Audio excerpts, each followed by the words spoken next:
What is friction? Friction is a force, obviously it's a force which opposes the movement. For example एक body है, जब दूसरी body उस पर slide करती है तो ज़रा सी रेजिस्टेंस पैदा होती है वहाँ पर. वो अगर स्मूथ सरफेस होती तो वो फ़ौरन स्लिप हो जाती, लेकिन जितनी भी सरफेसेस होती हैं चाहे वो दिखने में कितनी ही स्मूथ हो, लेकिन जब हम उन्हें गौर से देखेंगे या माइक्रोस्कोप से देखेंगे तो वो सरफेसेस ऐसी होती हैं.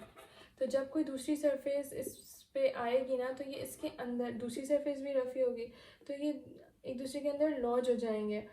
जब एक दूसरे के अंदर अटक जाएंगे तो इनका मूव होना थोड़ा डिफ़िकल्ट हो जाएगा. तो फ्रिक्शन एक अपोजिंग फोर्स है. फॉर एग्जांपल कोई चीज़ यहाँ जा रही है तो फ्रिक्शन उसकी ऑपोजिट फोर्स होती है, उस मोशन को अपोज करती है. Then there are some types of friction. For example, static friction. Static means static नाम से हो रहा है at rest, ठीक है. फॉर एग्जाम्पल ये बॉक्स रखा है और मैं इस पर फोर्स लगा रही हूँ, ठीक है. मैं इस पर फोर्स लगा रही हूँ लेकिन ये इतना भारी है कि ये मूव नहीं कर रहा. तो इसका मतलब क्या हुआ कि जो फोर्स ऑफ फ्रिक्शन है इस तरफ, फोर्स ऑफ फ्रिक्शन को हम स्मॉल एफ से डिफाइन करते हैं, रिप्रेजेंट करते हैं, और कैपिटल एफ जो हम फोर्स लगा रहे हैं, एक्सटर्नल फोर्स. तो मैं इस पर फोर्स लगा रही हूँ इसको मूव करने के लिए, लेकिन फोर्स ऑफ फ्रिक्शन इसको मूव नहीं होने दे रही. तो जब मूव नहीं होने दे रही मतलब मेरी फोर्स कम है और फोर्स ऑफ फ्रिक्शन ज़्यादा है. तो जब ये बॉडी मूव नहीं कर रही, एट रेस्ट है, तो इस टाइम इस फ्रिक्शन को कहते हैं स्टैटिक फ्रिक्शन, ठीक है. लेकिन अगर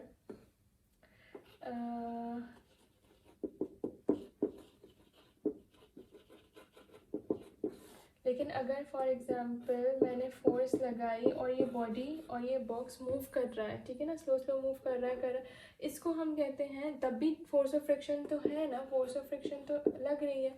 अगर वो बहुत तेज़ मूव कर रहा होता तब नहीं होती, लेकिन हर जगह जब भी बॉडी कहीं पे भी मूव कर रही है फोर्स ऑफ फ्रिक्शन वहाँ ज़रूर होती है, ठीक है.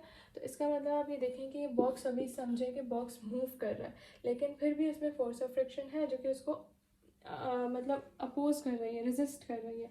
इस टाइम इस फोर्स ऑफ फ्रिक्शन को कहते हैं डायनामिक या काइनेटिक फोर्स ऑफ फ्रिक्शन, ठीक है. अब एक और चीज़ होती है लिमिटिंग फ्रिक्शन. लिमिटिंग फ्रिक्शन क्या होता है, देखें ये एक बॉक्स है, ठीक है, मैं इस पर फोर्स लगा रही हूँ लेकिन ये मूव नहीं कर रहा. अब यहाँ क्योंकि इस पर फोर्स ऑफ फ्रिक्शन लग रही है. अच्छा, अब मैं कितनी फोर्स लगा रही हूँ, 1 न्यूटन, इसने मूव नहीं किया. 2 न्यूटन, इसने मूव नहीं किया. 3 न्यूटन, इसने मूव नहीं किया. 4 न्यूटन, इसने मूव नहीं किया. लेकिन 5 न्यूटन पे ये बॉक्स मूव करने लग गया, ठीक है.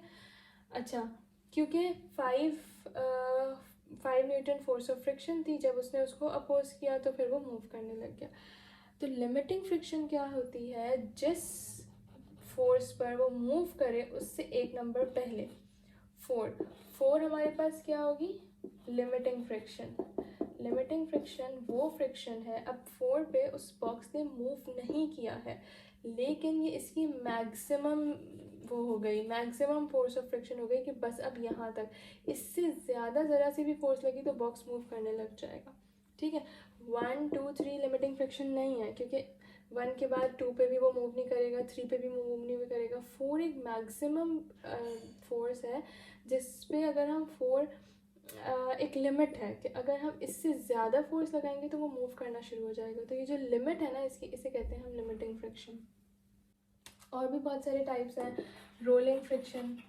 रोलिंग फ्रिक्शन क्या होते हैं, जब किसी भी चीज़ के ऊपर नीचे टायर्स लगे हुए हो ना, व्हील्स लगे हुए हो और वो चीज़ मूव कर रही हो, तो ये जो व्हील्स ज़मीन पे रोल होते हुए जा रहे हैं और तो जब फ्रिक्शन, यहाँ जो फ्रिक्शन इनके व्हील्स के नीचे प्रोड्यूस हो रही है उसे रोलिंग फ्रिक्शन कहते हैं.